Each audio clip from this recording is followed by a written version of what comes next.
Telangana tourism department director IAS Kranthi Valluri garu. ఆవిడతో మాట్లాడదాం. Madam, ఎలా ఉంది రెస్పాన్స్ జనం నుంచి? చాలా మంచి రెస్పాన్స్ వచ్చింది. ఈరోజు మార్నింగ్ హాట్ ఎయిర్ బెలూన్స్ ఏవైతే సిటీ మీద నుంచి ఫ్లో అవుతున్నాయో అది కూడా చాలామంది చూసి చాలా సంతోషించారు. మొట్టమొదటిసారిగా హైదరాబాద్ నగరానికి ఇటువంటి ఒక కొత్త రైడ్స్ ఆర్ అడ్వెంచర్ స్పోర్ట్ లాంటిది ఇంట్రడ్యూస్ చేసినందుకు చాలా హ్యాపీగా ఉంది. దీని నుంచి టూరిజం బాగా డెవలప్ అవుతుందని కూడా చెప్తున్నారు. అసలు ఎంతమంది టికెట్స్ బుక్ చేసుకున్నారు మేడం? సో ఈవినింగ్స్కి 400 ప్లస్ మనకు టికెట్స్ బుక్ మై షో ద్వారా మనము ఆన్లైన్ పెట్టాము, వాళ్ళు బుక్ చేసుకోవడం జరిగింది. మార్నింగ్ చాలా లిమిటెడ్ కెపాసిటీ ఉంది, మనకు 80-90 ఉన్నాయి. సో దాంట్లో ఆల్మోస్ట్ 40 వరకు కూడా మనం బుక్ మై షోలో పెట్టి అమ్మడం జరిగింది.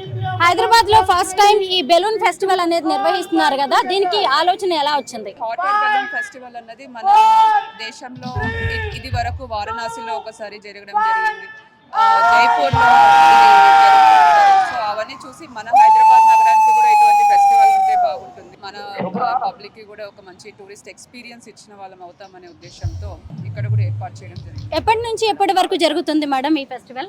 ఈ రోజు రేపు ఎల్లుండి 16th, 17th, 18th. Correct. Drone festival కూడా నిర్వహిస్తున్నట్టుగా తెలుస్తుంది, దాని గురించి చెప్పండి.